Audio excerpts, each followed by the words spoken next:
Bonjour et bienvenue sur le podcast Explore Japon, le podcast qui explore le Japon sous toutes ses coutures. Des conseils voyage, de la culture ou bien de la vie tous les jours en passant par l'apprentissage du japonais, partons ensemble une fois par semaine pour ce magnifique pays qu'est le Japon.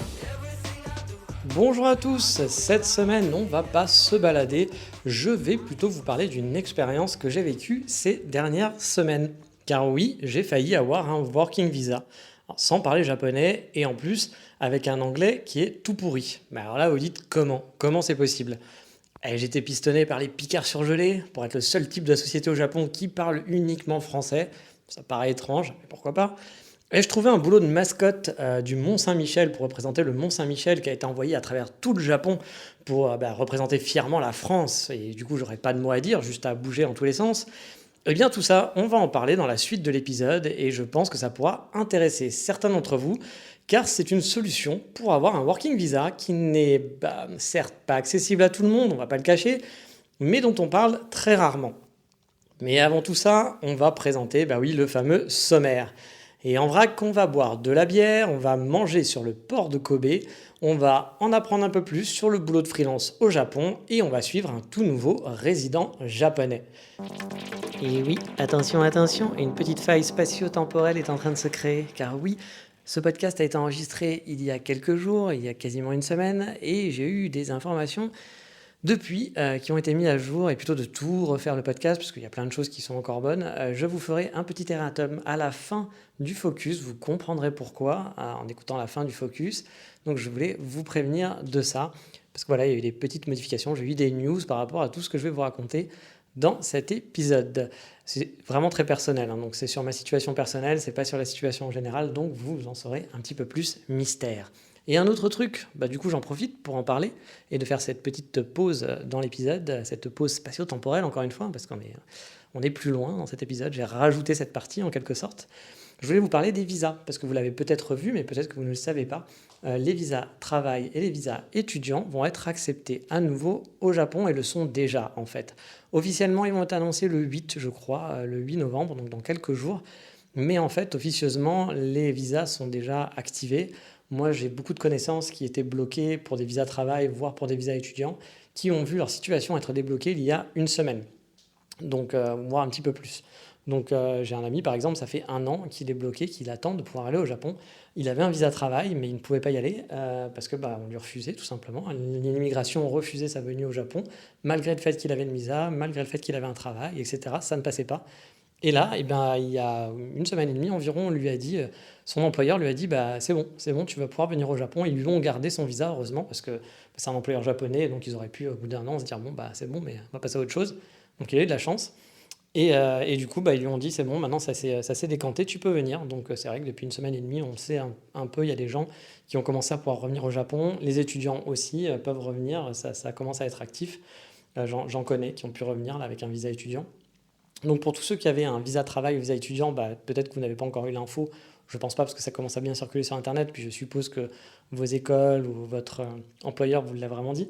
Mais bon, on ne sait jamais, il y a peut-être des gens de ce podcast qui n'étaient pas au courant, donc je vous passe cette information-là, j'en profite. Normalement, je ne fais pas trop dans la news Japon, mais c'est un truc un petit peu important, donc c'est quand même, les frontières sont fermées depuis 1 an, donc voilà, c'est quand même un truc, je pense que certains d'entre vous l'attendent quand même avec impatience. Par contre, gardez bien en tête que le visa vacances, lui, n'a pas encore été réactivé, donc on sait que c'est pas un visa en plus, c'est pas vraiment un visa, on a le droit d'aller en vacances justement pendant 3 mois sans visa, mais là, actuellement, c'est toujours pas le cas. Il n'y a pas de news là-dessus. Il y a des rumeurs qui disent de plus en plus pressantes que c'était les mêmes rumeurs qui disaient qu'en novembre, les working visas et les visas de travail allaient être acceptés à nouveau. Mais bon, suivant comment va bouger le Covid, ça peut peut-être changer pour le visa vacances en tout cas, qui reviendrait début de l'année prochaine. Et bien sûr, ça serait sous condition, on ne connaît pas vraiment encore.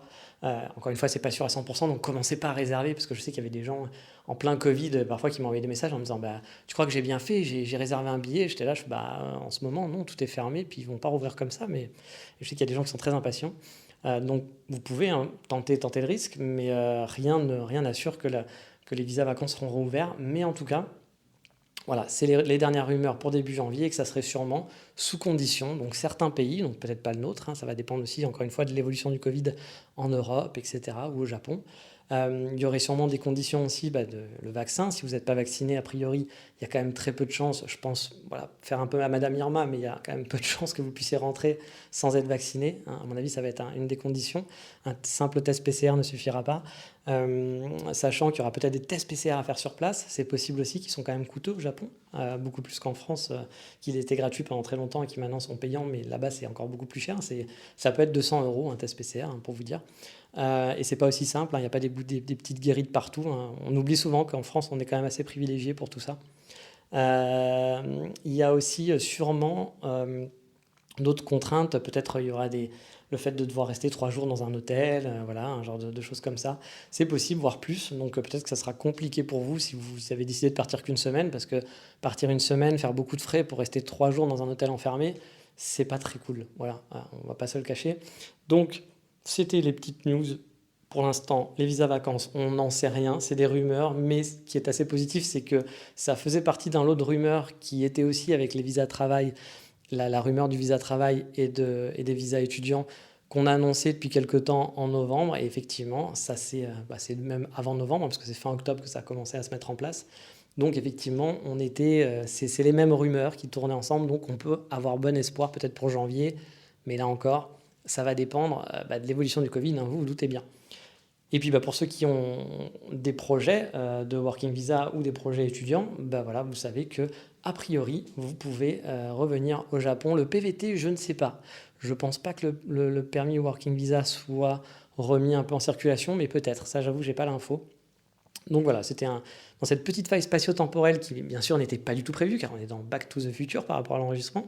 Donc j'avais surtout prévu là, de vous dire que principalement il y a des informations sur le focus qui changent, donc voilà, vous allez le voir, et en plus vous donner cette petite news sur le visa un peu spécial. Donc désolé pour cet épisode qui est un petit peu décousu aujourd'hui, mais vous allez voir, c'est un épisode très intéressant, j'espère qu'il va vous passionner et peut-être qu'il ouvrira justement la porte du Japon à certains d'entre vous. Et sur ce, eh bien, on reprend donc cette faille. Oui, je suis très très nul en FX spatiaux, je dois l'avouer. On reprend la suite de l'épisode. Arrêtons-nous là, c'est pathétique. Mais allez, en parlant de résidence au Japon, vous le savez, avoir un visa au Japon, c'est pas la chose la plus simple au monde. Pour vivre sur place sur du long terme, vous avez le choix de vous marier en gros avec une Megumi ou un Juichi. Non, vous ne pouvez pas le faire avec les deux en même temps. Je suis désolé, je ne pense pas que ça soit légal au Japon. Vous pouvez aussi monter votre société pour avoir un business visa ou encore trouver une entreprise qui va sponsoriser votre visa via un working visa, un visa travail. Il y aura aussi d'autres visas comme le visa culturel, et je ne parle pas des PVT et autres visas étudiants non plus qui sont encore autre chose. Aujourd'hui, on va plutôt faire un focus sur le working visa. Et vous vous en doutez, pour avoir un working visa, il faut trouver une entreprise qui va avoir besoin de vous. Et aussi qui va devoir justifier pourquoi elle a besoin de vous et pas d'un Japonais auprès de l'immigration. Oui, pourquoi on embaucherait le petit Thomas, Julien ou Nicolas plutôt que Juichi et Megumi. Pourquoi ? Et pourquoi un garçon aussi ? J'aurais pu donner un nom de jeune fille française. Juliette, Isabelle, Sarah, Gwendoline, Kelly, je sais pas, Iman, n'importe quoi. Il y a plein de noms. Mais voilà. Pourquoi cette entreprise japonaise devrait embaucher vous embauchez vous en tant qu'étranger et pas un japonais. Il faut pouvoir le justifier auprès de l'immigration. De plus, vous embauchez pour cette société et vous faire un visa, ça va leur faire des frais, ça leur coûte un peu d'argent. Bref, si vous ne parlez pas super bien japonais, que vous avez un bon niveau d'anglais pour une entreprise internationale, voire parfois il vous faudra aussi les deux, ça peut être un peu compliqué de trouver du coup un working visa. En plus, pour travailler pour une entreprise japonaise, parfois le fait de travailler justement dans une entreprise japonaise, ça en a découragé plus d'un. Les entreprises japonaises n'ayant pas toujours une bonne réputation pour les conditions de travail qui sont très différentes de chez nous. Et les Japonais au bureau ne sont pas non plus les plus sympathiques. Souvent on dit les Japonais, ils sont gentils, ils sont polis, mais ce n'est pas les derniers à faire des coups de pute et à parler derrière votre dos au bureau ou de vous traiter comme de la merde dès qu'on a un petit peu de pouvoir. C'est quelque chose qui est très connu et ça arrive souvent.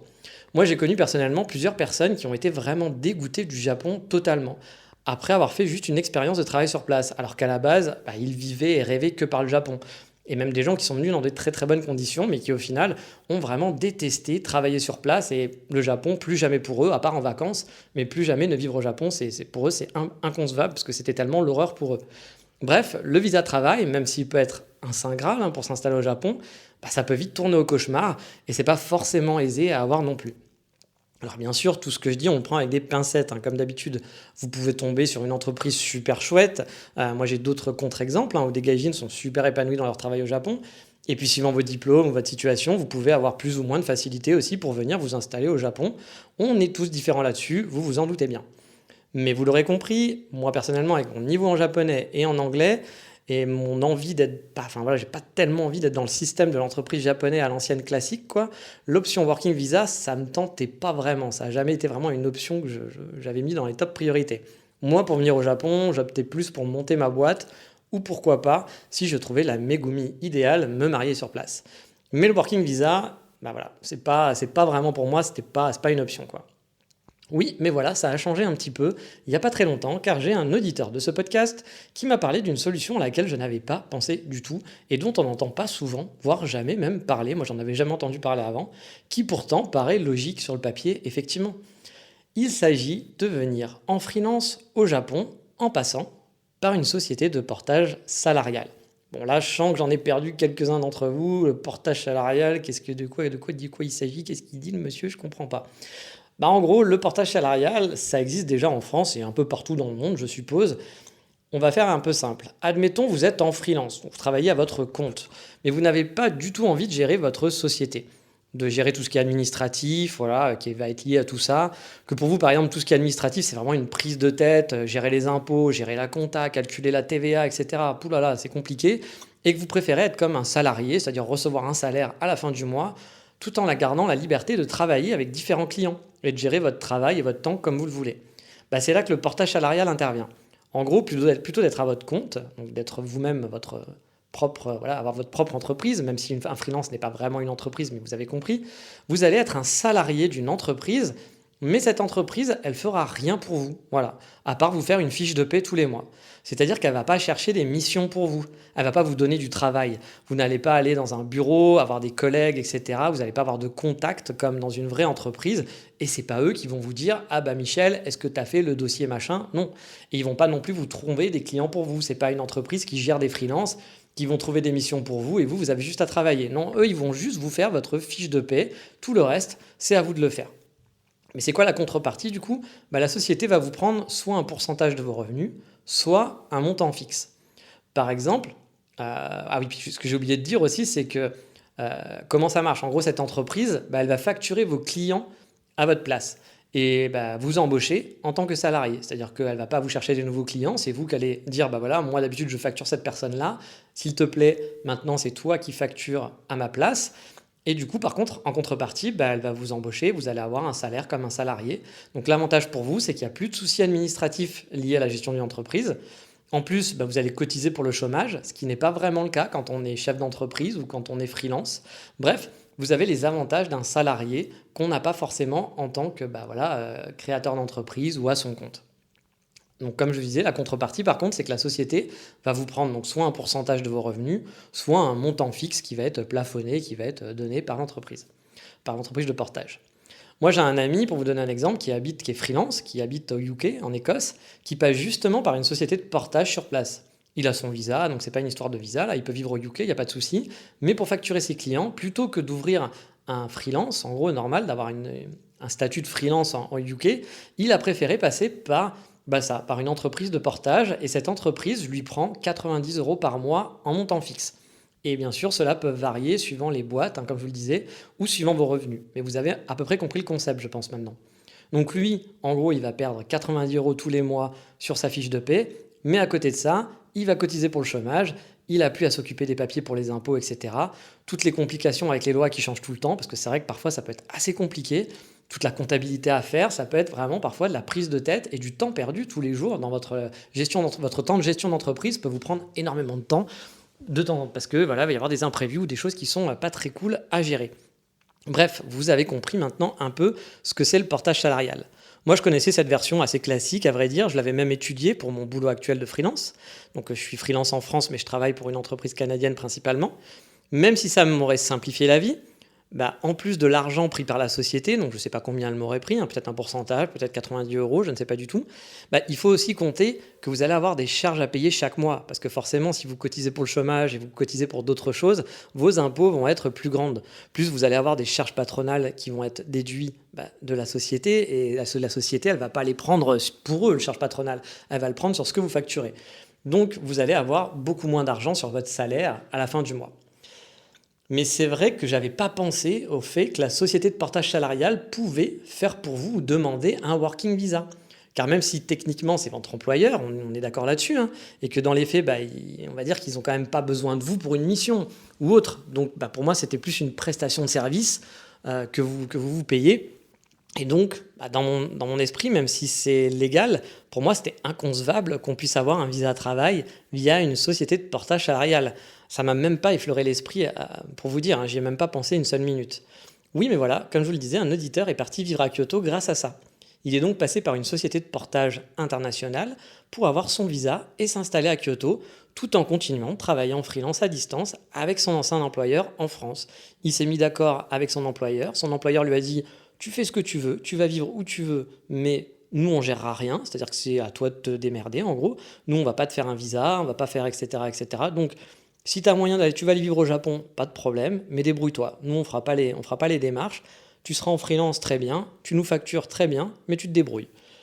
Donc là tout de suite, je vais tout de suite vous calmer un petit peu parce que je vois que certains doivent être sûrement excités en se disant « Waouh, trop bien, mais je vais pouvoir aller partir au Japon, c'est génial. Moi, je suis livreur Deliveroo, je suis je sais pas quoi, et génial, je vais faire ça au Japon. » Alors je vais vous calmer tout de suite, c'est pas si simple que ça, il y a plein de conditions à remplir pour pouvoir avoir ce sésame tant convoité. Alors déjà, vous devez travailler en remote, soit être en freelance et avoir des clients réguliers. Ou alors que votre employeur accepte que vous travaillez à distance tous les jours. Et là, il n'y a pas de « Ah lundi prochain, tu vas monter sur Paris parce qu'on a la réunion avec machin, etc. » En étant au Japon, vous vous doutez que ce genre de choses, c'est impossible. Vous n'allez pas pouvoir venir une fois par mois, ça va vous coûter cher en billet d'avion. Puis c'est pas genre « Ah oui, j'avais pas prévu, mais en fait, jeudi, on fait la réu. » Non, parce que voilà, vous n'allez pas pouvoir partir du jour au lendemain. Donc, il faut quand même être très flexible et que votre entreprise accepte et soit très flexible là-dessus. Comme je vous le disais, faire des allers-retours comme ça en France, ça va pas être possible. C'est pas comme si vous habitiez à Marseille, à Lille et que vous deviez aller à Paris, et prévoir ça une semaine à l'avance. Et surtout, si vous devez faire ça une fois par semaine ou une fois par mois, en étant au Japon, ça va être compliqué. Donc il faut être capable de travailler 100% du temps en remote et pouvoir gérer aussi le décalage horaire. Parce que là, il y a deux solutions. Soit votre entreprise va pas l'accepter, et donc, à vous de faire les calculs pour voir quels seront vos horaires sur place au Japon. Parce que vous ne ferez pas du 8h-18h du coup. Si l'entreprise n'accepte pas que vous travaillez quand vous voulez et que vous soyez en décalage avec les autres employés français, vous devrez travailler avec des horaires qui seront totalement décalés. Ça sera peut-être bizarre. Moi, par exemple, en travaillant avec mon client canadien, si je devais faire des horaires en suivant les horaires du Canada, en étant au Japon, mes horaires devraient être de travail de 23h jusqu'à 7h du matin. Et oui, si votre employeur veut que vous soyez disponible aux heures normales de bureau, vous n'aurez pas le choix, ça sera comme ça. Bon, après, 23h, 7h du matin, ça vous fait peut-être peur, mais n'oubliez pas que c'est avec le Canada. Le décalage horaire Amérique du Nord et Japon, c'est vraiment le pire qu'on peut avoir. En gros, quand les gens dorment au Canada, les gens vivent au Japon ou aux États-Unis, et inversement. Mais avec la France, c'est déjà un peu plus gérable. Je vous laisse regarder, c'est pas très compliqué. Vous allez sur Google, vous faites vos calculs de décalage horaire, vous dites 9h à Paris, quelle heure à Tokyo, 9h, 18h à Paris, quelle heure à Tokyo, et vous aurez une idée à peu près de vos créneaux horaires. Mais peut-être aussi qu'ils accepteront que votre travail soit en décalé. Mais vous devrez du coup jongler parfois avec des horaires de réunion qui ne seront pas des heures conventionnelles pour vous, par exemple. Donc il faut plutôt être flexible. Ça ne sera pas forcément du 9h, 18h tous les jours a priori dans la plupart des cas. Donc il faut prendre ça en compte. Deuxièmement, vous devez avoir des clients aussi, ou un client régulier en tout cas. La société ne vous paie pas de salaire. La société de portage salarial ne va pas vous payer un salaire tous les mois. Si vous n'avez pas de clients, ils ne vous donnent pas d'argent. Si vous ne facturez pas, pas de salaire tout simplement. C'est logique, mais certains peuvent peut-être avoir du mal à comprendre le principe du salariat en portage salarial. Ce n'est pas un salaire qu'on vous donne. L'entreprise ne prend pas un risque en disant « il va sûrement nous ramener de l'argent tous les mois ». Non, si vous ne facturez pas, vous avez zéro. Et si vos revenus ne sont pas réguliers, forcément, ça va poser un problème pour l'immigration et pour la société de portage. Là, je n'ai pas d'infos à ce sujet, mais peut-être que si pendant 2 mois, vous n'avez pas de salaire, je pense que ça peut poser un problème au niveau de l'immigration. C'est possible. Ensuite, il y a le salaire que vous allez toucher. Pour être clair, je vais me prendre en exemple, ça vous fera une bonne idée des frais à prendre en compte. Alors, en freelance, on paye moins de taxes, hein. Vous ne le savez peut-être pas, mais on va payer moins de taxes que si on est avec une entreprise ou si on est salarié tout simplement. Mais c'est normal parce qu'on va cotiser moins de choses, on n'a pas de vacances, on n'a pas de congés payés, etc. Donc c'est normal d'avoir moins de taxes. Actuellement, par exemple, je facture mon client environ 4 000 euros tous les mois. Et une fois que j'ai vidé toutes les taxes que je dois payer en tant que freelance, il me reste environ 2 900 euros sur ces 4 000 euros. En portage, avant de vous expliquer en détail, j'ai eu 2 offres pour le moment, de 2 sociétés différentes. Une qui était une société internationale, donc qui gérait, qui avait plein de sociétés un peu partout, mais en gros c'était des sociétés partenaires, donc à qui ils vont donner de l'argent, et une autre qui était une société vraiment au Japon, et donc qui faisait du portage en local, sans intermédiaire. La première société, donc qui était la société de mon auditeur qui m'en avait parlé, eux, ils me proposaient, donc je vous le rappelle, moi je suis à 2 900 euros en ce moment, ils me proposaient un net de 1 700 euros. Sachant que je pense que toutes les charges n'étaient pas comprises et qu'ils ne comprenaient pas aussi certaines TVA. Donc techniquement, j'aurais eu moins de 1 700 euros. Donc ça fait quand même, si on regarde, 1 200 euros de moins que ce que je gagne maintenant. Et encore une fois, je pense que ça aurait été encore de l'argent encore en moins. Et l'autre société qui était en local, eux, me proposaient un net de 1 600 euros aussi. Et à mon avis, je pense que tout n'était pas non plus compris. Même s'il y avait un petit peu plus de choses comprises, je pense, chez eux. Et c'est là le problème, parce que vous l'avez bien remarqué, on perd beaucoup d'argent. En tout cas sur du portage comme ça à l'international. Donc pour faire du portage salarial à l'étranger, il faut certains revenus. Voilà, si vous voulez pouvoir vivre correctement. Alors bien sûr, pour certains, 1 700 euros, c'est beaucoup, c'est un bon salaire. Mais pour moi, je connais mon rythme de vie. Vous savez que je consomme par exemple beaucoup de café, c'est mon truc. Et comme je vous l'ai déjà dit, je ne veux pas vivre au Japon en mangeant que des cups ramen, en vivant comme un étudiant, en n'allant jamais au resto et en ne pouvant pas sortir parce qu'il faut faire des économies. J'ai donc un budget minimum de 2 000 euros net, qui hélas n'a pas été rempli par ces sociétés de portage salarial. Je n'ai pas réussi à atteindre ces conditions.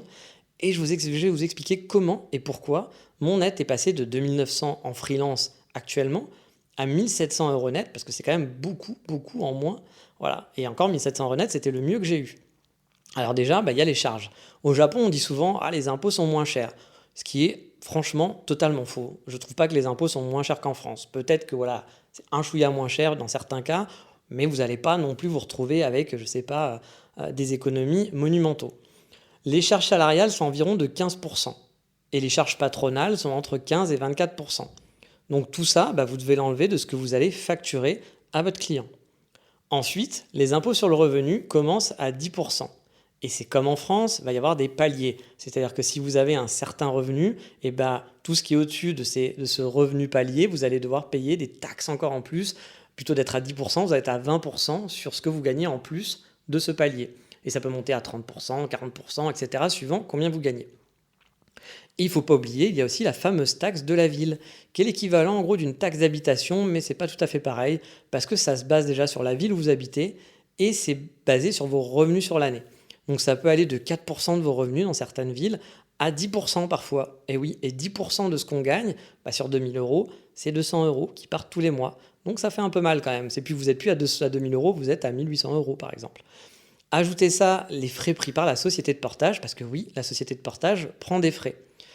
Par exemple, la première que j'avais consultée me prenait, tenez-vous bien, 800 euros de frais. Oui, 800 euros de frais, plus 440 euros pour faire ma fiche de paie par une société japonaise. Parce que les 800 euros, c'était en gros la facturation et la gestion, et tous les mois, c'est pas juste un one-shot.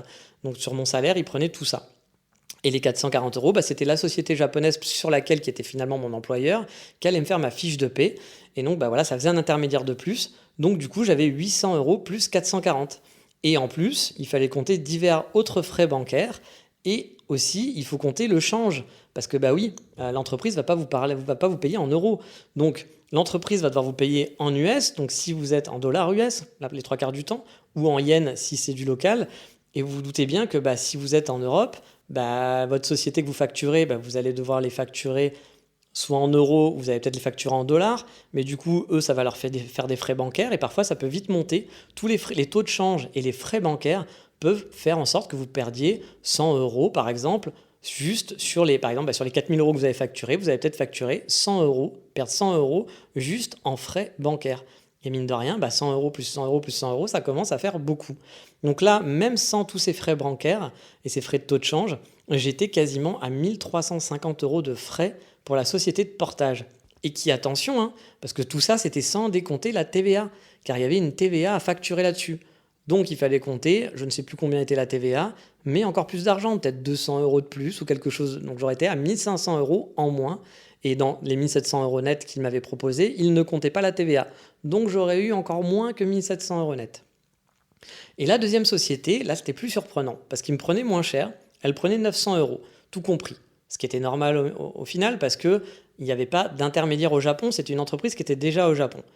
Alors là, il y avait aussi la TVA, mais bon, j'ai pas fait les calculs, je pense qu'avec la TVA, on était peut-être à 1000 euros et quelques. Donc voilà, c'était plus intéressant déjà que les 1350 euros. Plus, ils m'ont proposé une autre solution qui était assez sympa, qui s'appelle le Legal Rent.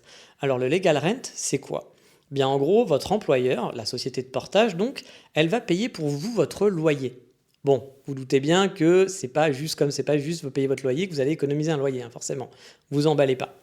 Vous allez payer votre loyer, bien sûr, mais c'est juste que votre employeur va payer en son nom le loyer, un peu finalement comme si vous étiez un expatrié envoyé par une grosse entreprise française qui va tout gérer pour vous, vous n'avez rien à faire, ils font tout, vous arrivez, vous avez une très bonne paye, ils vous payent votre loyer parce que vous êtes le roi et tout va bien. Bon, là c'est presque comme ça, sauf que forcément, la somme du loyer, elle va être prélevée de votre brut. Donc en gros, moi qui facture 4000 euros à mon client, et bien là, l'entreprise de portage va facturer aussi 4000 euros à mon client, mais va déduire 600 euros pour un loyer de 700 euros par exemple. C'est-à-dire que si mon loyer est de 700 euros, que j'ai trouvé un appartement à 700 euros, ils vont, eux, payer 600 euros et du coup me le déduire de mon brut. C'est normal. Donc mon brut ne sera plus de 4000 euros, mais de 3400 euros. Alors vous dites, je comprends pas, pourquoi du coup c'est toi qui payes ton loyer, qu'est-ce que ça fait tout ça en fait? C'est quoi l'avantage? L'avantage du coup, c'est que vous allez déduire cet argent et donc vous allez enlever des taxes. Forcément, vos taxes vont coûter moins cher parce que les charges patronales, les charges salariales, vos impôts sur le revenu, vos taxes de la ville, plutôt de partir sur une base de 4000 euros, vous allez partir sur une base de 3400 euros. Et forcément, 10% de 4000 euros, ça fait moins d'argent que 10% de 3400 euros à sortir. C'est logique. Donc par exemple, pour faire court, en utilisant le Legal Rent, qui est tout à fait légal au passage, je gagnais chaque mois 250 euros de plus sur mon net. Donc c'était quand même très avantageux. Alors oui aussi, je vous ai dit que l'entreprise payait juste un pourcentage de votre loyer. Je vous ai dit qu'ils allaient payer 600 au lieu des 700. Donc les 100 derniers euros, ce seront à votre charge, comme normalement si vous avez dû payer votre loyer. Donc après que vous ayez votre net, vous allez devoir payer 100 euros à votre propriétaire, ou je ne sais pas si vous les payez, je ne sais pas à qui vous les payez exactement. Mais voilà, vous allez avoir 100 euros à payer qui ne seront pas déduits en tout cas de votre brut. Bref, au final, vous avez payé entièrement votre loyer, quoi qu'il arrive, mais le fait que ce soit votre employeur qui le paie à votre place et qui le déduit finalement de votre paye, ça va vous faire économiser beaucoup en taxes. Et quand la deuxième société elle m'a proposé ce procédé, j'avoue que j'y ai cru vraiment, parce qu'ils étaient moins chers que la première, et qu'avec ce procédé, en plus, je gagnais 250 euros environ tous les mois. Donc je pensais passer au-dessus des 2000 euros. Donc j'étais en train de me dire, ça sent bon, je vais peut-être pouvoir aller au Japon. Vu que la première était à 1700, forcément, vu qu'elle coûtait moins cher et que je me faisais en plus des économies, ça sentait super bien. Mais malheureusement, mauvaise nouvelle pour moi, je ne sais pas comment ni pourquoi, je ne sais toujours pas, peut-être que j'aurai des informations plus tard, ça reste encore un mystère. Avec eux, j'arrivais à 1600 euros net. Enfin moins finalement, parce que vous l'avez compris, mon loyer déduit. Donc normalement, vu que mon loyer déduit, j'aurais eu que 900 euros. 900 euros net, ça aurait été mon salaire. Mais bon, le loyer était déjà payé. Donc si je remettais le loyer dessus, dans l'équation, ça faisait que j'étais à 1600 euros. Mais bon, voilà, j'étais quand même en dessous des 1700 et je n'ai toujours pas compris pourquoi. Parce qu'ils étaient moins chers que les autres et qu'en plus, il y avait le système de Legal Rent qui est censé me faire gagner de l'argent. Donc j'ai pas compris comment je pouvais arriver en dessous. J'ai demandé la question. Enfin, j'ai posé la question, j'attends la réponse. Je devais avoir un rendez-vous. Là, j'enregistre ce podcast une semaine à l'avance. Donc peut-être que d'ici là, j'aurai la réponse. Je vous ferai peut-être un erratum dans la description ou à la fin de cet épisode, je rajouterai peut-être quelque chose. Mais voilà, je ne sais toujours pas pourquoi je paye. C'est moins intéressant alors que pourtant, ça devrait l'être beaucoup plus. Et que j'avais misé pas mal là-dessus parce qu'au vu de la première offre, je me disais, il y a peut-être moyen que je puisse partir, que j'atteigne mes 2000 euros net. Alors encore une fois, vous allez vous dire, 2000 euros net, mec, t'es fou, etc. On est tous différents là-dessus, hein. Moi, je sais, je vous en ai déjà parlé plein de fois. Je déteste les grosses discussions sur les forums que j'ai vues d'énormément de fois où des gens vont s'engueuler en disant mais comment ça, les courses au Japon, tu payes 500 euros, moi je paye que 50 euros par mois. Ah non, moi c'est 200 euros, mais moi je paye 150 euros d'électricité. Voilà, les gens qui vont s'engueuler sur leurs frais, on est tous différents. On ne vit pas de la même façon. Si vous allez louer une cabane à Hokkaido, ça va vous coûter beaucoup moins cher que si vous avez un appartement à Shibuya. Forcément, vous n'allez pas avoir les mêmes frais, donc vous allez devoir gagner beaucoup plus d'argent. Peut-être que vous, 1000 euros vous suffira, alors que quelqu'un d'autre, il lui faudra 3000 euros parce qu'il aura des enfants, parce que sa femme ne travaille pas, ou parce qu'il a un train de vie, et c'est son train de vie, c'est son choix. Comme vous avez le droit de vivre en disant, voilà, moi, j'ai un t-shirt, un short, ça me suffit, je mange quasiment rien, je mange des cups ramen, je sors pas, je dépense pas d'argent, c'est un choix. On est tous différents. Donc voilà, commencez pas à vous dire, mais 2000 euros net, il est fou, etc. Si vous commencez à penser comme ça ne sert à rien, et tous ces calculs et tous les exemples que je vous donne ne vous servent à rien. C'est toujours, il faut le remettre dans son contexte. Moi, je vous explique juste par rapport à combien, pour vous donner un exemple, pour que vous ayez une idée, que je gagnais 2900, là, je gagne 2900 euros net par mois tous les mois en étant freelance, en France, en étant nomade, mais voilà, en France. Et voilà combien j'aurais pu avoir au Japon, donc ça vous donne une idée. Après, à vous de faire vos calculs et de voir si c'est possible pour vous, si c'est pas possible, si vous acceptez de ne pas gagner beaucoup. Après, attention, il y a l'immigration qui passe par là. C'est-à-dire que si votre brut n'est pas assez grand, l'immigration vous dira non. L'immigration japonaise n'est pas là pour prendre n'importe qui. Moi, ça c'est la bonne nouvelle par contre que j'avais, parce que c'était mon autre problème. Moi, j'avais 2 problèmes quand j'ai commencé ça. C'était me dire, est-ce que mon net sera assez grand? Donc la réponse a été non, pour moi en tout cas. Et l'autre souci, c'était est-ce que mon profil conviendra à l'immigration japonaise? C'est-à-dire le profil, c'est-à-dire mes diplômes. Je n'ai qu'un bac+2, mais j'ai 20 ans d'expérience de domaine, donc ça compense. Parce que normalement, il faut un bac+3, mais ça dépend aussi, encore une fois, de vos capacités. Si vous travaillez, par exemple, sur une plateforme pétrolière, que vous avez des capacités spécifiques, mais que vous n'avez pas de diplôme, vos diplômes, l'immigration japonaise sera moins regardant. Mais voilà, par contre, si vous êtes, je ne sais pas, boulanger, et que vous avez 1 an d'expérience, mais que vous avez qu'un bac+2, peut-être que ça sera plus compliqué pour vous de passer l'immigration. C'est comme ça, hélas. C'est pas mathématique, voilà, mais effectivement, parfois, c'est plus compliqué. Et moi, la bonne nouvelle que j'ai eue, c'est que avec mon brut, c'est-à-dire que le Japon ne regarde pas le net que vous aurez. Donc là, par exemple, même si j'avais gagné que 900 euros net, qui est ridicule, pour l'immigration, on se doute bien que 900 euros net, c'est pas le salaire qu'ils attendent d'un immigré au Japon. Le Japon est un pays raciste, ils sont pas très ouverts en tout cas, ils n'ont pas envie que n'importe qui vienne dans leur pays. C'est comme ça, c'est les règles. Donc si vous gagnez, techniquement, si vous gagnez 900 euros net, l'immigration ne va pas vous accueillir les bras ouverts. Sauf qu'ils ne regardent pas le net, ils vont regarder votre brut. Et moi, mon brut est à 4000 euros. Donc forcément, pour eux, c'est déjà plus intéressant. Ce qu'ils ne savent pas, c'est que derrière, effectivement, je perds énormément d'argent avec le portage salarial. Ça, ils ne le regardent pas. Donc c'est pour ça que mon profil passait. Donc ça, c'était la bonne nouvelle pour moi. C'était que mon profil pouvait passer, que avoir un visa 3 ans en passant en partage salarial, c'était totalement possible. Donc ça, c'était plutôt la bonne nouvelle pour moi. Mais bon, comme vous le voyez, faut avoir quand même de bons revenus pour pouvoir en profiter. Parce que le truc, c'est que c'est pas tout fini. Il y a encore des frais derrière ça. Oui, ça s'arrête. Ça s'arrête pas, justement, ça continue.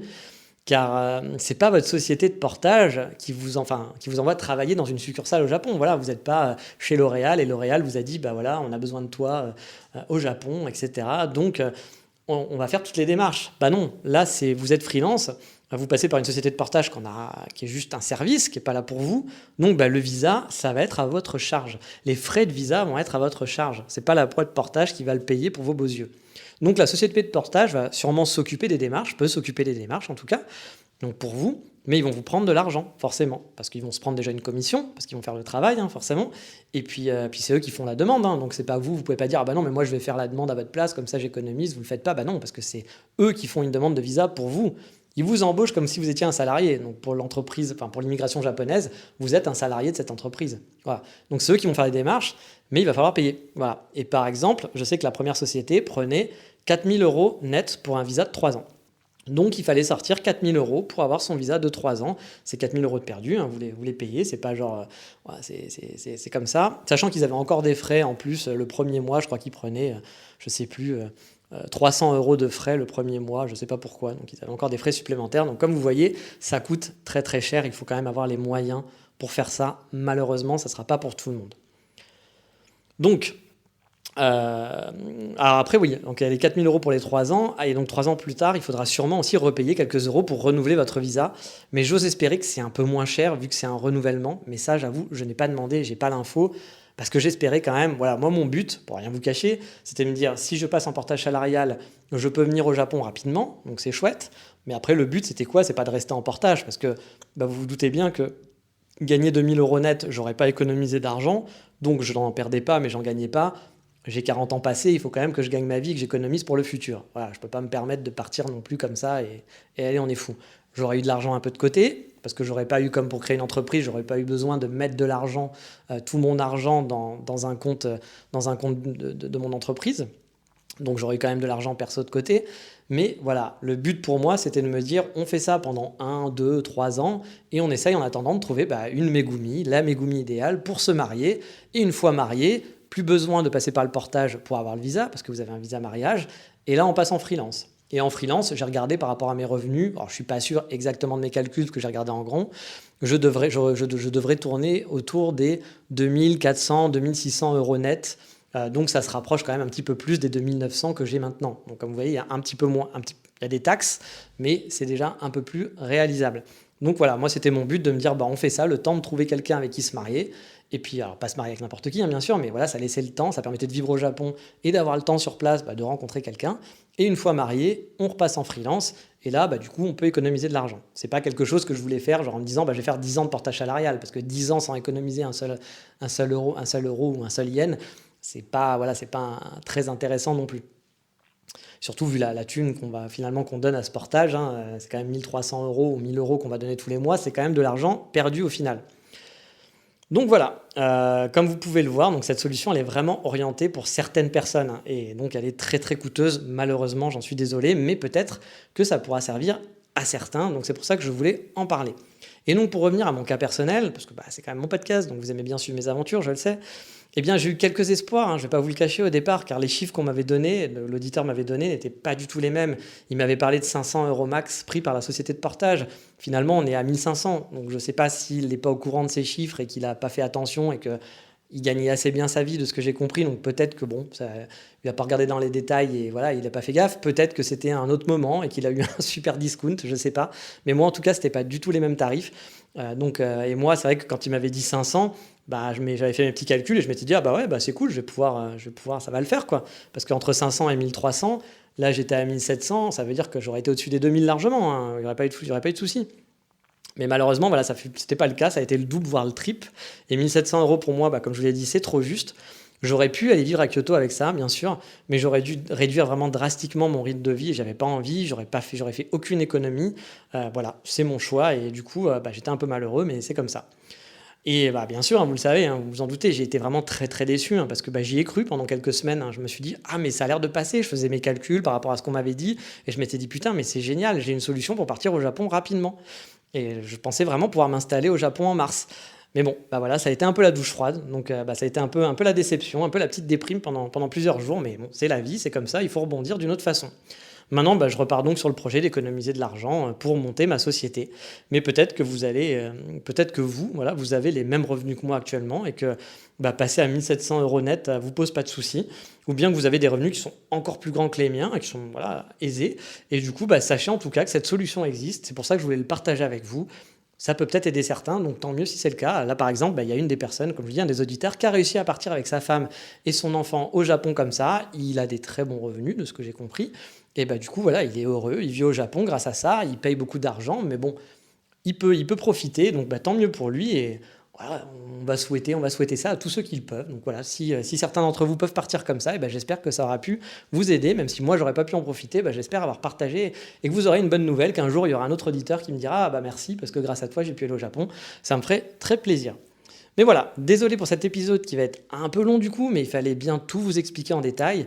Il est grand temps de laisser les histoires de visa maintenant pour passer, vous le connaissez maintenant, la rubrique, l'Insta moment, et on va justement voir l'Instagram d'un Français tout nouveau résident au Japon. Allez, c'est parti. Attention, breaking news. Ce podcast est piraté par la Ligue des francs-maçons reptiliens pédoplatistes. Peuple de la Terre, enfin plutôt auditeur de ce podcast. Nous devons vous prévenir que certaines informations enregistrées dans ce podcast ont été totalement erronées. Bon, allez, j'arrête. Je reprends mon identité secrète. Oui, en fait, j'ai enregistré ce podcast il y a quelques jours et j'ai eu du nouveau en fin de semaine.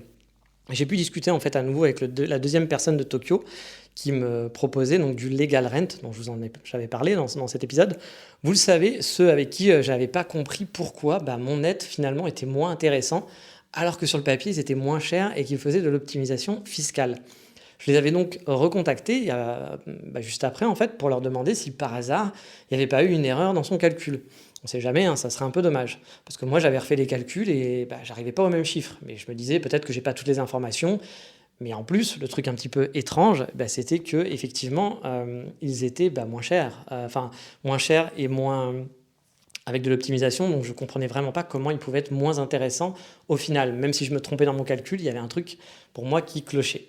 Donc voilà, je les ai recontactés. On a pris un peu de temps pour arriver à se refaire un Zoom. Ils voulaient qu'on refasse ce calcul ensemble. Donc ça partait mal engagé quand on a fait la réunion, parce que de ce qu'ils me disaient, j'avais un peu l'impression qu'en gros, ça allait pas le faire, etc., que j'avais sûrement pas compris quelque chose. Mais il a voulu qu'on refasse tout le calcul ensemble.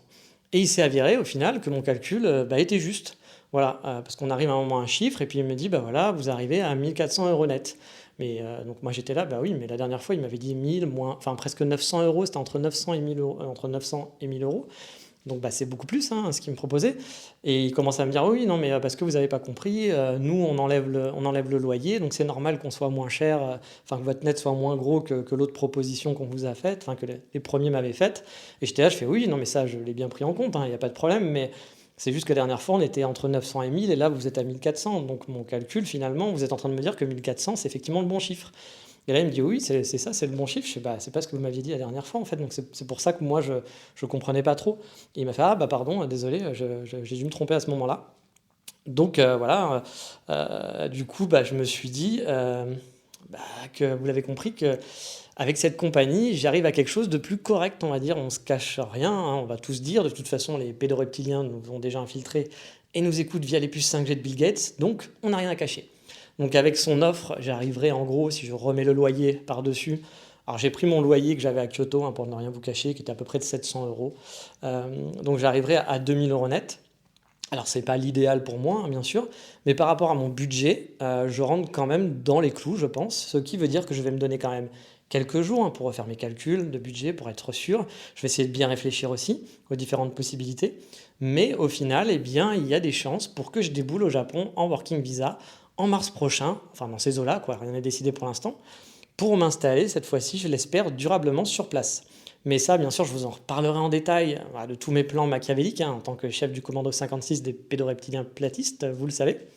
Voilà, je veux me laisser du temps à réfléchir, donc pour l'instant, c'est pas fait. Je vous dis pas que je vais repartir au Japon, je n'en sais rien encore. Je suis même pas dans cette excitation, c'est-à-dire que même si maintenant c'est faisable, on va dire que ça a l'air de rentrer dans mon budget, je veux vérifier plein de petits points parce que c'est pas comme si j'avais une marge de manœuvre non plus énorme, que j'étais passé à 2300 ou 2400 euros net et que je me disais, bon, au pire, voilà, s'il y a une merde ou un mauvais calcul de 100 euros, c'est pas très grave.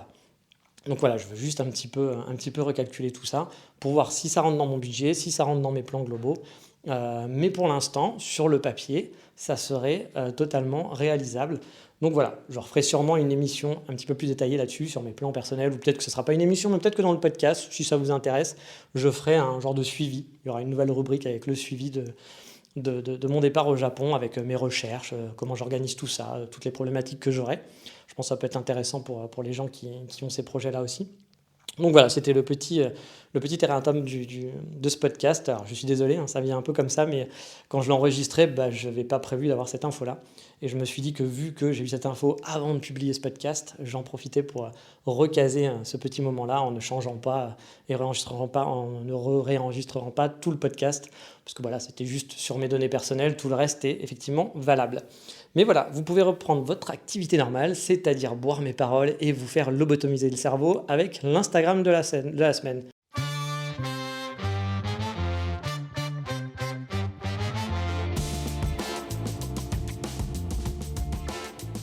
Et oui, aujourd'hui, je vous parle d'un ami que j'ai connu. En fait, je ne connais pas vraiment, puis je me souviens pas du tout comment on s'est rencontrés, parce que c'est un ami virtuel que j'ai jamais rencontré en vrai, mais avec qui j'ai beaucoup parlé, car on a la même passion pour le Japon, comme beaucoup d'entre vous a priori.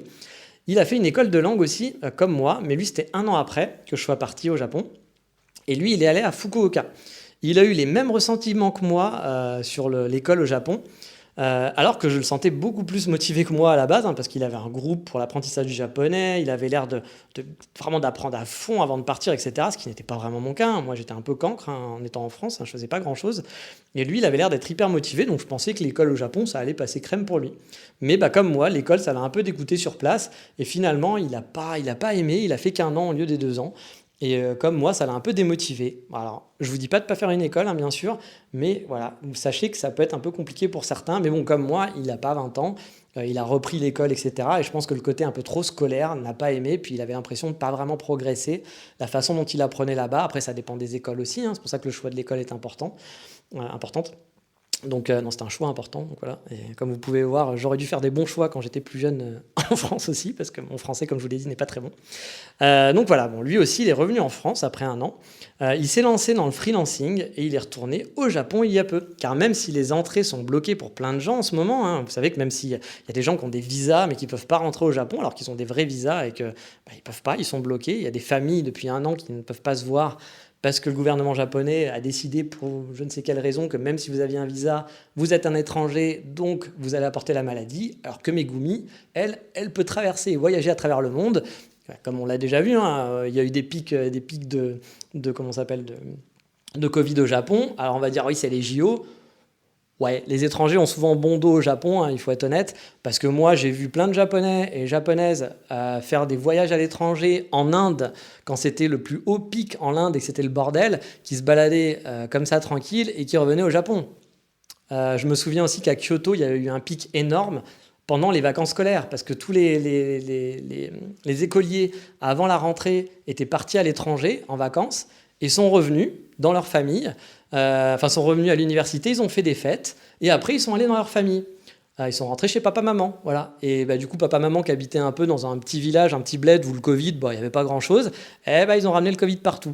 Mais qu'est-ce qu'on va dire? Bien sûr, au Japon, on vous dira que c'est la faute des étrangers, qu'il ne faut pas laisser rentrer les Indiens parce que les Indiens, ils ramènent le Covid, etc., mais que les Japonais sont propres. Ça, il faut savoir, hein, les Japonais n'ont pas une belle vision toujours des étrangers, et souvent, quand il y a des problèmes, on va vous dire c'est la faute des étrangers. Alors que non, voilà. Par exemple, quand il va y avoir des meurtres, des choses comme ça au Japon, on va vous dire oui, mais ça c'est un étranger, etc.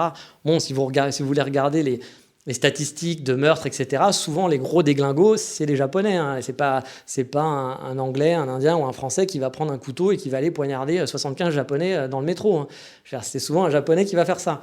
Mais voilà, le Japon a un côté raciste, il faut le savoir, il ne faut pas idéaliser le Japon, encore une fois, comme je vous l'ai dit, bien sûr, il y a plein de bons côtés, tout le monde n'est pas raciste non plus, mais en général, les Japonais ne sont pas très ouverts, et forcément, l'étranger va être un peu mal vu parfois, et quand il y a des problèmes, c'est plus facile de dire c'est l'étranger que le japonais. Alors qu'honnêtement, pour le Covid, je ne pense pas que ce soit les étrangers qui ramenaient plus le Covid. Surtout, comme je vous le disais, hein, pendant la grosse période, les Japonais allaient en vacances, pouvaient partir. Vous ne pouviez pas rentrer là-bas au Japon. C'est-à-dire que vous aviez un visa, vous étiez français, vous avez un visa travail, vous ne pouviez pas rentrer. Alors que Megumi, elle, pouvait faire le tour du monde et revenir. Ça posait pas de problème. Et étrangement, les chiffres ont monté. Voilà. Donc même si les JO aussi n'ont pas dû aider, hein, bien entendu, il ne faut pas non plus... voilà. Encore une fois, il ne faut pas faire blanc, c'est pas blanc ou noir, souvent c'est gris. Voilà. Donc c'est sûrement un peu... Tout le monde est un peu en faute, mais voilà, il ne faut pas non plus dire c'est que les étrangers ou inversement. Donc bref, pourquoi je dis tout ça? Parce que normalement, lui, il n'aurait pas pu aller au Japon, c'était le principe. Mais qu'est-ce qu'il a fait? Il a écrit à l'ambassade, tout simplement. Il a écrit à l'ambassade du Japon en France. Il leur a expliqué qu'il voulait monter une entreprise au Japon et qu'il voulait du coup prospecter. Alors vous allez me dire, le mec, il a pipoté tout ça pour aller au Japon. Non, parce que c'est vrai, il voulait vraiment monter une société au Japon. Et donc, voilà, il s'est dit, pourquoi pas, je tente ma chance. Pour l'instant, c'est fermé, mais voilà, ça coûte rien. J'écris une lettre en expliquant mon projet, en disant que je parle un peu japonais, et voilà, basta, voilà mon projet. Et il a été agréablement surpris parce que l'ambassade a dit « Ok, on te file un visa spécial, tu peux y aller pendant 3 mois. » Donc il a pu partir cet été, il a pu partir, je crois que c'était pendant l'été, fin de l'été. Il a pu partir au Japon et il avait un visa 3 mois qui n'est pas un visa touriste, qui n'est pas un visa quoi que ce soit, c'était pas un visa business, c'était un visa spécial attribué pour pouvoir aller au Japon pendant 3 mois. Donc il est arrivé, lui, il voulait monter son entreprise à Fukuoka. Et du coup, finalement, il va pas monter son entreprise, mais il va se marier bientôt avec une japonaise et son installation définitive sur Fukuoka est donc en cours. Il n'a pas beaucoup de photos sur son compte Instagram, parce que c'est quand même ça qu'on parle, on ne parle pas juste de sa vie et son œuvre, mais ça peut vous permettre de suivre des tranches de vie japonaises sur Fukuoka, et peut-être qu'il va en mettre un peu plus souvent. Et comme vous le savez, moi c'est des comptes que j'aime bien suivre, de voir un peu la vie de tous les jours des gens, et pas que des superbes photos de sakura, de cerisier, ou des photos magnifiques de paysages, même si c'est sympa. C'est quand même cool aussi de voir des photos de la vie de tous les jours. Mais voilà. Alors son compte, j'ai oublié de vous dire son compte c'est Cyril Mersenne, et c'est comme d'habitude, vous allez pouvoir avoir le lien dans la description de l'épisode, ne vous inquiétez pas. Mais il est grand temps de passer à la rubrique dont on ne dit pas le nom. Ah non. Alors non pas parce que c'est interdit, comme un certain sorcier, mais parce qu'elle en a tout simplement pas. Voilà, c'est juste ça. Allez, c'est parti.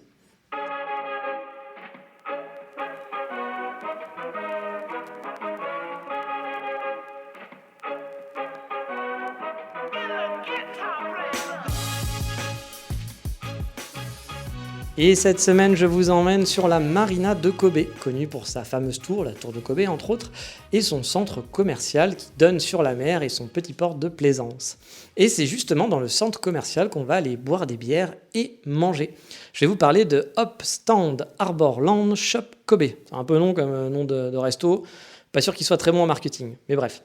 Cet izakaya, même si ça ressemble plus à un pub traditionnel, on va dire, qu'à un izakaya, se trouve de l'autre côté, donc pas en face de la mer, et ils sont au rez-de-chaussée, donc au premier étage. Vous suivez bien, oui, n'oubliez pas que le premier étage au Japon, c'est le rez-de-chaussée chez nous. Et qu'est-ce qu'on y trouve ? Eh bien, comme dans tous les izakaya qui se respectent, on va trouver des sélections de bières, des yakitori, des trucs qui vont être frits, et même du camembert frit. Bah oui, soyons fous, on va se faire plaisir. Alors c'est le genre d'endroit pour aller boire et grignoter avec des amis.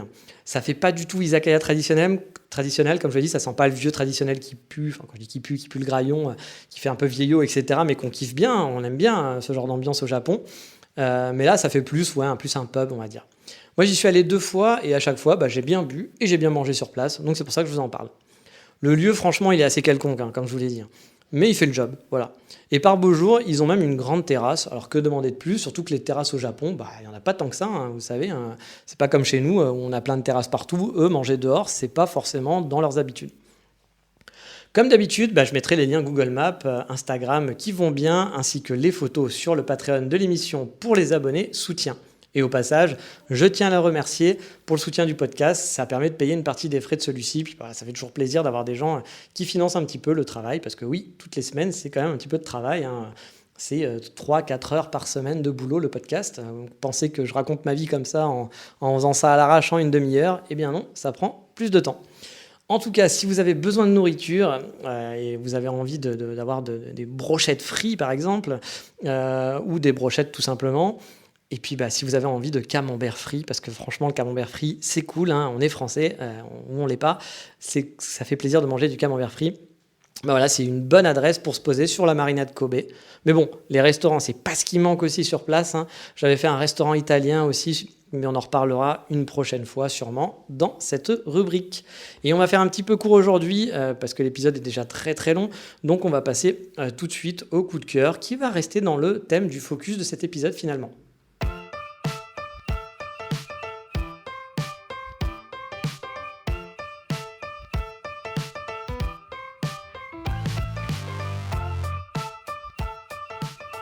Et cette semaine, le coup de cœur, c'est pour un site internet très intéressant sur le Japon.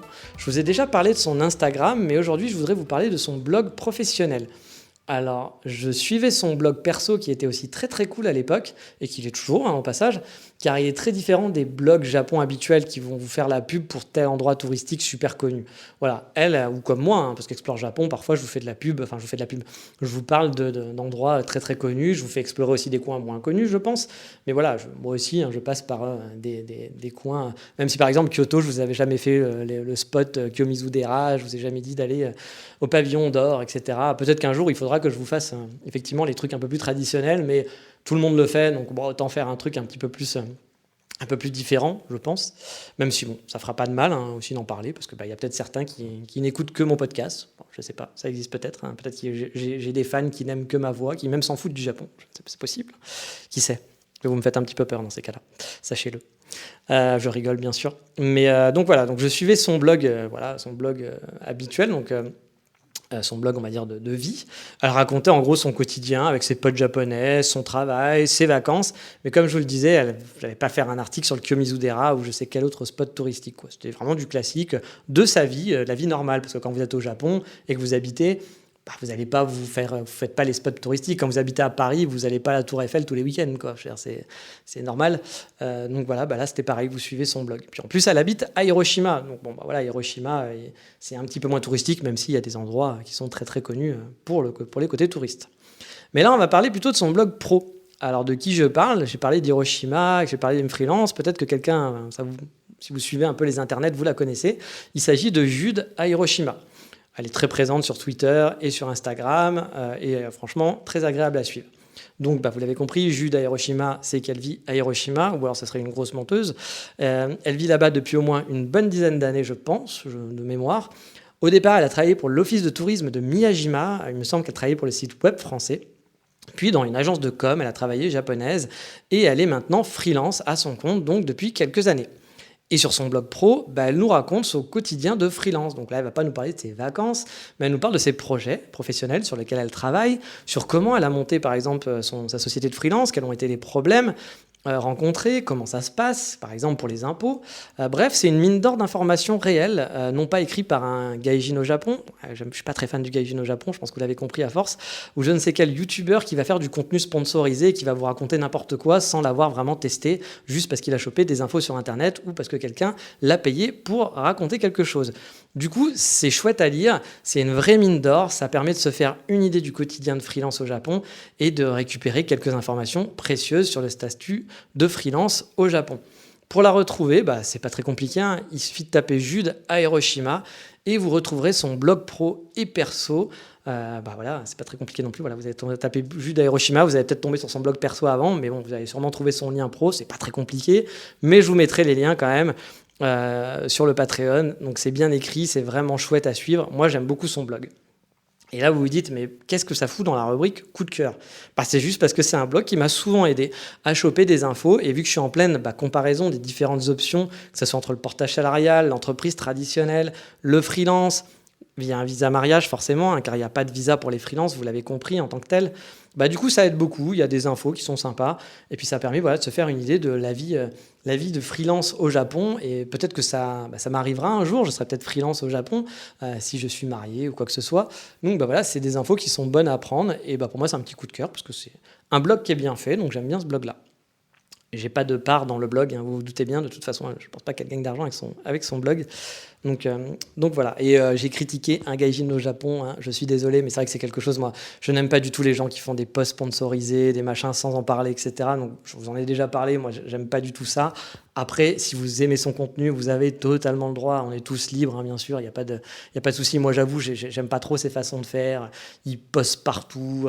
Il y a des robots qui l'envoient pour commenter vos blogs. Moi, j'avais un blog sur le Japon, par exemple, et j'avais des dizaines de commentaires de lui, justement, qui n'étaient pas vraiment lui, parce que c'était des robots qui venaient commenter, ça se voyait. Et donc, voilà, toutes ces façons de faire, mais ça marche bien pour lui, hein, parce que je pense qu'il gagne sa vie avec, etc. Donc, c'est très bien, il a eu raison de faire ça. Mais moi, j'avoue, c'est pas ma came. Chacun ses trucs. Vous, si ça vous dérange pas et que ça vous plaît, tant mieux. Il faut de tout pour faire un monde, comme disait l'autre. Il faut de tout pour faire un monde. Mais voilà, ce que je veux juste dire, c'est que c'est pas la même ambiance. Sur le blog de Jude à Hiroshima, on est vraiment sur du réel. C'est sa vie à elle. Du coup, c'est plutôt chouette parce que parfois, on suit des blogs, on a des informations et finalement, c'est juste des gens qui font des copier-coller, qui n'ont pas testé. Moi, je connais aussi des blogs voyage qui sont jamais allés dans les endroits dont ils parlent. Hein. Ils copient juste, collent des informations qu'ils ont chopées. J'ai des amis, par exemple, qui sont assez connus au Japon, qui sont... assez connus, qui s'amusaient à faire des faux posts en disant il faut tel endroit, c'est l'endroit à la mode en voyage au Japon par exemple. Ils allaient vous dire il faut aller à tel endroit, c'est l'endroit qui est inconnu des touristes et c'est magnifique. Ils faisaient des super photos sur place, mais vous savez le genre de photos un peu trompeuse, où on va faire une magnifique photo, mais finalement, autour, c'est super moche. Il y a un point de vue qui est cool, mais le reste, finalement, c'est pas très intéressant. Et donc, ils s'amusaient à faire ça pour voir comment leur post était repris par d'autres. Et tous les gros blogs, c'est ça qui était très marrant, c'est que moins d'un mois après, tous les gros blogs que vous connaissez forcément sur le Japon, des gros blogs qui vont dire beaucoup d'infos, qui vont faire beaucoup d'articles voyage et tout, etc., faisaient un article en vous expliquant que c'était l'endroit le plus magnifique du Japon, qu'il fallait absolument y aller. Et eux, ça les marré parce qu'ils étaient allés là-bas pour le fun et ils n'avaient pas trouvé ça top, c'était moche. Et du coup, partout, sur tout on va dire la blogosphère francophone japonaise, c'était the place to be, où aller faire ses vacances, l'endroit que personne ne connaît, qu'il fallait absolument y aller. Donc vous vous rendez compte qu'il y a plein de blogs comme ça qui sont là juste pour faire de l'argent ou pour essayer d'en vivre. Ça se comprend. Moi, ce que j'aime pas trop, c'est quand on le dit pas. Voilà, quand on dit pas qu'on n'a pas vraiment l'info ou quand on invente un truc. Moi, par exemple, quand je vous ai fait mon petit planning pour aller à Sapporo, je vous l'ai dit, j'y suis pas allé. C'était le planning que j'avais prévu, mais je l'ai pas visité. Donc je vous ai fait un truc dessus parce que je voulais partager mon planning, mais après je peux pas vous dire si c'était bien ou si c'était pas bien parce que je l'ai pas fait. Mais j'aurais pu vous le vendre en vous disant oui, c'était super, je suis allé là-bas, c'était génial. Alors que non, je suis pas allé, donc je vous le dis. Il y en a plein qui vont pas le dire parce que voilà, et ils ont raison, ils font de l'argent comme ça, tant mieux. Mais moi je suis pas fan. Je suis pas fan de ce genre de truc, donc je préfère vous le dire quand justement il y a des gens qui font pas ça et qui font des trucs plutôt bien. Et Jude Hiroshima, moi je trouve que c'est plutôt bien ce qu'elle fait, surtout si vous voulez suivre du quotidien Japon, du vrai quotidien Japon, on va dire, et pas de la poudre aux yeux de voyage, comme on dit. Donc voilà, fini pour la parenthèse, je suis désolé, mais c'était pour expliquer un petit peu la petite pique que j'avais sortie comme ça. Mais voilà, on va s'arrêter là pour aujourd'hui. J'espère que ce podcast aura pu vous aider. Je vous dis donc à bientôt pour un prochain épisode. Et puis si le working visa avec le portage salarial, c'est peut-être bon pour vous, tentez l'aventure. Et puis vraiment, je serais vraiment très content pour vous si vous pouvez partir et réaliser votre rêve. Moi, j'ai pas réussi. Voilà, ça a fait flop là-dessus. Peut-être que je réussirai d'une autre façon, je l'espère. Mais voilà, si j'ai pu vous aider à aller au Japon, franchement, je serais grandement content. Ou si cette info, vous allez pouvoir la transmettre à quelqu'un d'autre qui pourra y aller comme ça, tant mieux. Parce que si on peut réaliser nos rêves, tous, j'ai envie de vous dire, je suis content, tout simplement. C'est pour ça que je fais ce podcast. Et donc, qu'est-ce qu'on se dit ? On se dit à la semaine prochaine, portez-vous bien, et quoi donc ? Matane, vous le savez bien. Ciao, bye bye, matane.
の天気の日